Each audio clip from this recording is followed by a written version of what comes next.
So trajectory planning is the actual part where the path is generated. So I'm not sure if you can see this label, but this is one example of a trajectory planning algorithm, figure 5. So this is called the potential field algorithm. And what it basically does is, it basically at the start, as the robot progresses, it generates a path that naturally avoids obstacles and reaches its goal position right here.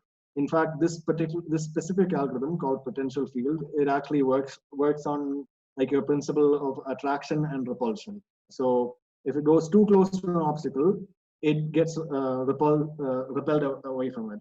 So, and if it goes, and the closer it gets to its goal, right, the stronger its attraction becomes. So yeah, that's a bit interesting as to how how electromagnetism came into robotics, but that's how the algorithm works. It's pretty interesting. So you can also see that this could be the shortest path. I'm not exactly sure, but usually they do take that into account as well when generating the path. And one thing that you have to remember for all these trajectory planning algorithms, that is like generating the path sort of thing, is that they almost always rely on graphs. So I'm not sure if some of you guys would be familiar with what graph theory is. Yeah, it's basically a data structure, but it's also a bit more than that.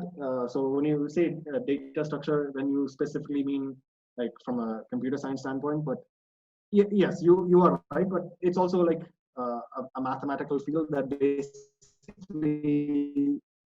has a set of nodes and a set of edges. So this Google map image that you see right here is an example of a graph. So these green circles represent cities, or as they're called in graph theory, nodes, N-O-D-E-S. And these red lines basically are edges. So you can basically do a simple trajectory planning right here. So suppose this city right here, Baltimore, is your source, and this city right here, whatever this name is your destination. How do you generate a trajectory which is the shortest distance? So there are multiple ways you can do this, right? You can basically go here and here, and that looks like that's the answer.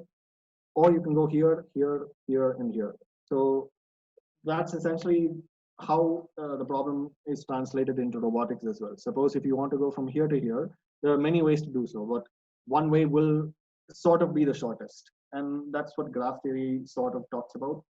And all trajectory planning algorithms in the context of robotics almost always relies on building graphs. Is potential field only for static obstacles? I've actually tried this for dynamic obstacles once, and I'm not exactly sure if this really worked out also. So when I tried it, I didn't get a good solution, but maybe there have been implementations on this for dynamic obstacles. So usually when you say dynamic obstacles, this is one question that you brought up a couple of weeks back. So usually when you mean dynamic obstacles, you have to somehow include things like SLAM right here. So SLAM basically means like simultaneous localization and mapping. So you have to sort of always update your map on a very frequent basis. So that's what the whole field of SLAM talks about. So usually once you have that incorporated, the underlying algorithm might not matter so much. It's just a question of rerunning that algorithm. So you can think of it like always updating your Google Maps when you change your destination midway. It's sort of like that. So I don't think the algorithm, the trajectory planning algorithm as such matters as much as like your localization and mapping does. Yes, yeah. So in real life, self-driving car robots or UAVs or whatever, these updates happen very frequently. So they might happen multiple times in a second itself. So you sort of need that sampling frequency when you're dealing with real-time robots. And that's also why these real-time robots have very powerful computers on them, making all these decisions. So usual Arduino, the stuff that we use for hobbies purposes like Arduinos and all that, they might not make the cut, but real life robots do. So yeah, you should check out this resource for more information on how to deal with dynamic obstacles. But we won't be touching on that in this lesson because that is a bit more advanced.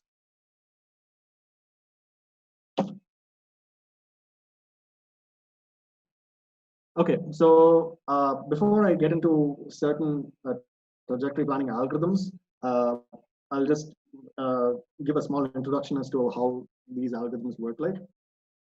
So as I said, they're basically always based on graph theory, and it's essentially a graph search algorithm.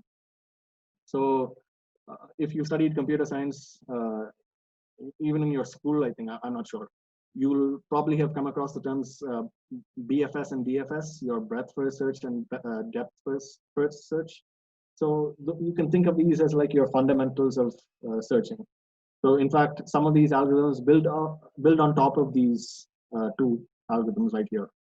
So you can see how breadth first search operates. So it sort of goes layer by layer at a time.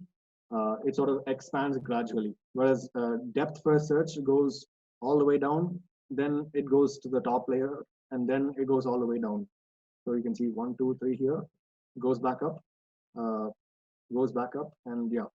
So here's a small demo in case you guys would like to have a more visual representation. So this is how breadth first search operates, and this is how DFS operates. So this is your source and this is your destination. So you can see in this particular example, because breadth first search sort of casts a wide net, it works slowly in this case, whereas DFS sort of got the answer more quickly. So this is how, for those who are not very familiar with graph theory, you should probably start off from this and work your way forward in the next 2 slides. But I just wanted to, address certain things that, that are the basics.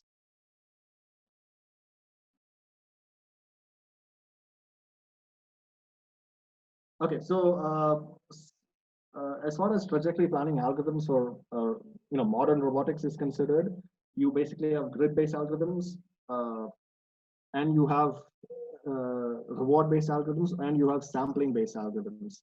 So, in fact, some certain sampling-based algorithms can be considered grid-based. So, for this example, they use something called an RRT, a rapidly exploring random tree. So, this works sort of like, if you played connect the dots in school, you'd randomly generate dots on a paper and then you start connecting them. So that's basically the gist of how this particular algorithm works, and that's basically how this particular implementation was done. They use this RRT algorithm. So it's a very powerful algorithm, and it is also used in self-driving cars. Then you also have your robot-based algorithms, which I feel that they work in a intuitive way. So it sort of works like how your potential field works. So the closer you get to the goal, you get more reward. But if your particular path that you generated goes through obstacles, then you sort of penalize the robot or the algorithm. So in that way, through many iterations, it generates a path that avoids obstacles and picks the shortest path. So that's basically how these operate.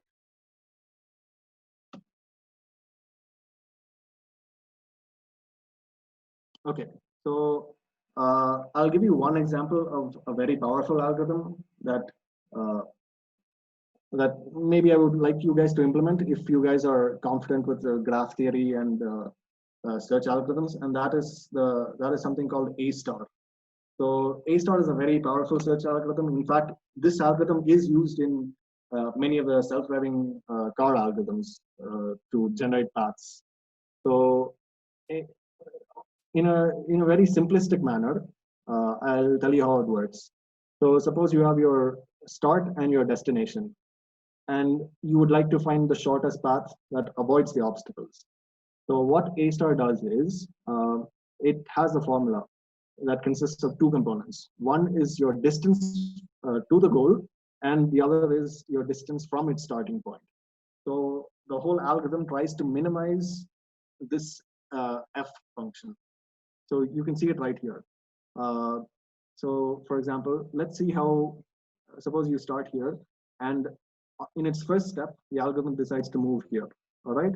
So your G now becomes 1, and your H value becomes 7 because you have 1, 2, 3, 4, 5, 6, and 7. So now at this first iteration, it can have it has many options. It can go up. Well, it has two options rather. It can go up. It can go left. Now, if it decides to go up, you can see that the distance to the goal distance from the starting point increases because it becomes 1 and 2. But your distance to the goal also increases because you have to move 1, 2, 3, 4, 5, 6, 7, 8. So this tends to create a higher value. So this solution, this particular action gets rejected, and instead it chooses this. So with this action, you have an F value of just 8 as opposed to 10. So in each iteration, it does this sort of check. It checks which of its neighbors are most feasible in terms of F value, and then it progresses in that way. So that's like a very simplistic way of describing how A star works. In fact, I would encourage you guys to sort of code this out in Python because that's the best way for you guys to end up learning. If you have questions, you can always ask. And this is a sort of pseudo code as to how this should work. I've left more resources in this PPT in case you guys would want more information, but on a high level, this is how it works out.